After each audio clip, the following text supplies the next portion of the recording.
संघ में मतलब मोहन भागवत इतने खामोश कैसे हो गए? ये सारी चीजें लोग सवाल कर रहे हैं कि ऐसा क्या हुआ कि संघ को भी ठेंगा दिखा करके गुजराती बंधुओं ने इस वक्त नितिन नवीन को ला करके सामने बैठा दिया कि कर लो क्या करोगे।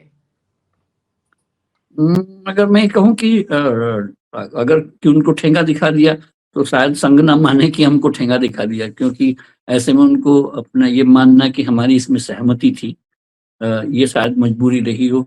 लेकिन ओवर द इयर्स ये तो आपने मजबूरी नहीं, है कहना। ये हाँ बिल्कुल मजबूरी है, क्योंकि आपने गौर किया होगा कि ओवर द इयर्स संघ को भी ये लग गया है कि हमारा विस्तार, हमारा 100 साल का जो वजूद में सबसे ऊंचाई पर हम हैं, वो सिर्फ हम अपनी बदौलत नहीं है। ये नरेंद्र मोदी का उसमें कहीं ना कहीं योगदान है, जो उनके लिए बहुत जरूरी हो गया है। और संघ के विस्तार में, संघ के सर्वाइवल में, क्योंकि अगर ये पार्टी कमजोर होती है, सरकार पर कोई आंच आती है, तो उसमें हो सकता है कि भारतीय जनता पार्टी को उतने दंश न झेलने पड़े, क्योंकि विपक्ष की सबसे बड़े निशाने पर है वो संघ है। वो कहता रहे कि संघ ही सरकार को प्रॉक्सी चलाता है। तो संघ के लिए बहुत ये जरूरी हो गया है कि वो ये सरकार और चले, उसके लोगों की चले, और उसके संगठन को वो जो मानते हैं, जो करना चाहते हैं वो करें। लेकिन इससे उद्देश्य तो पूरे नहीं होते ना संघ के, अगर उनके लोगों की सरकार नहीं बल्कि उनके कुछ सिर्फ चुनिंदा एक दो लोग की सरकार अगर चल रही है, क्योंकि केंद्रीकरण हो गया है ना परिस्थिति का बिल्कुल। तो संघ तो उसमें कहाँ पर सेटल हो रहा है, सवाल ये भी बनता है। देखिए, वो भारतीय जनता पार्टी बहुत अलग थी, जो सिर्फ संघ की उंगलियां थाम कर उसके कंधे पर बैठकर चला करती थी।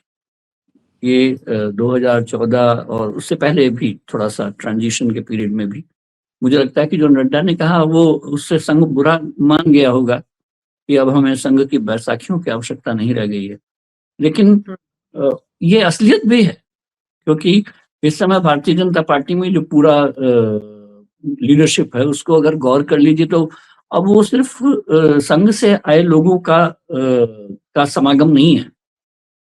उसमें तो कांग्रेस से आए हुए ज्योतिरादित्य सिंधिया भी हैं, जितिन प्रसाद भी हैं, कांग्रेस से आए हुए बहुत सारे लोग हैं, कांग्रेस ही से नहीं बहुत सारी पार्टियों से आए हुए लोग हैं, जो जिनका संघ से कोई सरोकार नहीं रहे। और संघ को इस बात का रंज भी है कि जो उनके पुराने कार्यकर्ता हैं वो साइडलाइन हो गए, और जो नए लोग आए थे किसी वजह से, डर के, ब्लैकमेल से, ईडी से, सीबीआई से, वो उनकी इस समय पार्टी में पौबारा हो गई। और ये भीतर के भीतर होता रहा है। लेकिन इसकी परिणति इस हद तक होगी कि उनको किसी भी भारतीय जनता पार्टी के नेतृत्व के फैसले को मानने को मजबूर होना पड़े और उसको चुपचाप देखते रह जाएं। इसके लिए मुझे लगता है कि हमको आने वाले चुनाव पर निगाह रखनी होगी कि संघ का क्या रोल उसमें रहता है, क्या वो उतनी मजबूती से अपने पांव उसमें जमाता है कि नहीं। हालांकि संघ के लिए ये कहने के बहुत आसान है इस समय, जो आने वाले चुनाव हैं वो खुद अध्यक्ष के लिए एक तरह से ऐसा है कि सरमोड़ाते ही ओले पड़े। हाँ। क्योंकि जो 5 राज्यों के जो चुनाव सामने खड़े हैं, उसमें गंवाने के लिए पार्टी के पास कुछ है नहीं, और गंवाने के लिए सिर्फ एक राज्य है और पाने के लिए कुछ है नहीं। अगर आपने जो विषय की शुरुआत की थी कि ऑडिशन पॉलिटिक्स हो रही है, ऑडिशन स्ट्रैटेजी है, असम में भी इस समय बहुत बड़ी चुनौती है भारतीय जनता पार्टी के लिए अपने आप को रिपीट कर पाना, जिसमें सबसे बड़ा दांव उनका लेकिन मुकेश जी, बंगाल तो ऐसी जगह है जहां पर संघ का बहुत मजबूत कंट्रोल रहा है महाराष्ट्र की तरह। क्योंकि अगर ममता बनर्जी की बात की जाए तो उनको लाया ही संघ था, वो पार्टी का नाम तक, उसकी पार्टी की फॉर्मेशन जो हुई थी वो ही संघ ने की थी। यानी कि आरएसएस ने ममता बनर्जी की पार्टी को शुरू किया था और ममता बनर्जी को लाए ताकि वहां से लेफ्टिस्ट को हटा सके। और आज की तारीख में आज जब जानकारियां मिलती हैं तो उसमें यह आता है कि ममता बनर्जी की ही सरकार के दौरान सबसे ज्यादा संघ की शाखाएं जो है वो पश्चिम बंगाल में खुली हैं। ऊपर से लड़ाई चल रही है लेकिन अंदर कुछ और चल रहा है। तो संघ जो यहाँ पर है एक तरह से इंटरनली ममता बनर्जी जो कि ऊपर बिल्कुल जिसे कहता है ना, हाथ में एक तलवार लेके दुर्गा के रूप में खड़ी रहती है, पीछे से वो संघ के साथ में अपना एक अच्छा कंफर्टेबल मोड बनाए हुए हैं। इसके ऊपर मैं चाहती हूँ आपको। मुझे लगता है कि सिर्फ ये संघ के साथ ही उनका याराना नहीं है।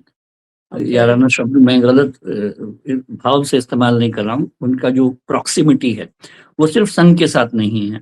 मुझे कई तृणमूल कांग्रेस के लीडर्स ने अपनी अनौपचारिक बातचीत में कहा है कि जितनी अच्छा तालमेल ममता बनर्जी और नरेंद्र मोदी का है उतना किसी और चीफ मिनिस्टर का शायद ही नरेंद्र मोदी से हो, क्योंकि भारतीय जनता पार्टी भले ही पश्चिम बंगाल में सत्ता में आना चाहती है और पूरे मजबूती से वो चुनाव लड़ रही है, लेकिन आज की स्थिति में भी ममता बनर्जी और नरेंद्र मोदी के बीच इतना अच्छा तालमेल है, बहुत अच्छा रिश्ता है।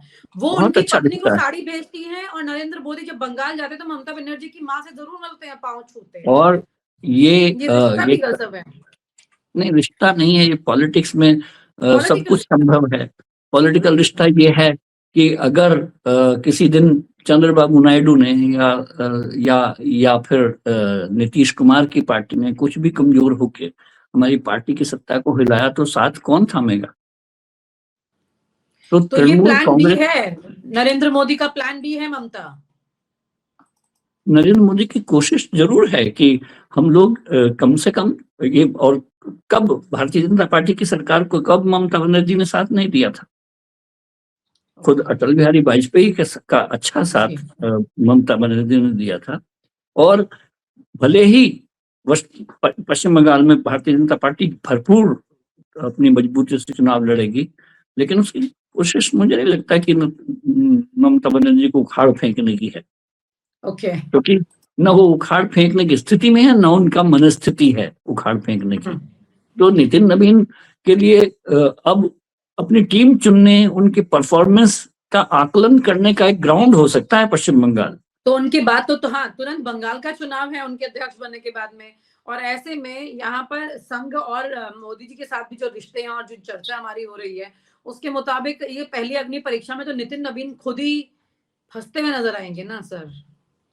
मैंने कहा ना कि जो 5 राज्यों के चुनाव हैं इस 2026 के, वो एक नितिन नवीन की शुभ आगाज बिहार से हुआ है। वो बिहार से आते हैं, लेकिन चुनावी समीकरण ये बता रहे हैं कि वो उनके लिए अच्छा प्रदर्शन नहीं होगा राज्यों का, विधानसभाओं का, क्योंकि खुद असम में हेमंत बिश्व शर्मा को अपना वापसी की चुनौती बहुत बड़ी है। बांग्लादेश की घटनाएं हुई हैं, हिंदुओं पर वहां अत्याचार हुए हैं, उसके बाद बिहार में जो गुस्सा निकल चुका है, अपने आप को बिल्कुल हिंदुत्व का एजेंडा लेके चल रहे हैं, और SIR का कोई खास असर वहां पर नहीं है बंगाल की तरह ही, पश्चिम बंगाल की तरह ही। तो असम एक ऐसा बैटल ग्राउंड है, और दूसरी तरफ से वहां कांग्रेस ने अपनी जो चुनाव की स्क्रीनिंग कमेटी के अध्यक्ष प्रियंका गांधी को बनाया है। जाहिर तौर पर चूंकि प्रियंका गांधी वायनाड से आती हैं और केरल में पूरा एक बिल्कुल सामने एक सपाट तस्वीर नजर आ रही है कि केरल में वामपंथियों की पराजय होगी, कांग्रेस का सत्ता में अभ्युदय होगा और वो सत्ता में आएगी। तो वहां पर भी प्रियंका गांधी अपना को क्रेडिट ले पाएगी, और इधर आसाम में वो स्क्रीनिंग कमेटी की अध्यक्ष बनाई गई हैं, और इस तरह से कांग्रेस पार्टी पूरा जोर लगाएगी ताकि प्रियंका गांधी दोनों राज्यों में सफल हो, सत्ता में वापसी अगर कर पाती है दोनों जगह, तो केंद्र में भी प्रियंका का झंडा मजबूत होगा। जो इमरान मसूद जैसे सीरियस ऑन ग्राउंड रिस्पांसिबिलिटीज ले रही हैं, वो उनकी जिम्मेदारियां बढ़ रही हैं। एक इम्पोर्टेंट जिम्मेदारी दे के, और ये जिम्मेदारी उन फर्टाइल राज्यों में लेके जहां पर सत्ता की उम्मीद है, एक बहुत बड़ी रणनीति जहां पर चैलेंज है और आ भी सकती हैं, तो उसके लिए एक बड़ी ग्राउंड तैयार हो रही है। और आप हमसे जुड़े रहने के लिए सब्सक्राइब करें YouTube पर, फॉलो करें Twitter पर और लाइक करें Facebook पर। और ज्यादा जानकारी के लिए आपको टाइप करना होगा सिर्फ न्यूज़ नशा।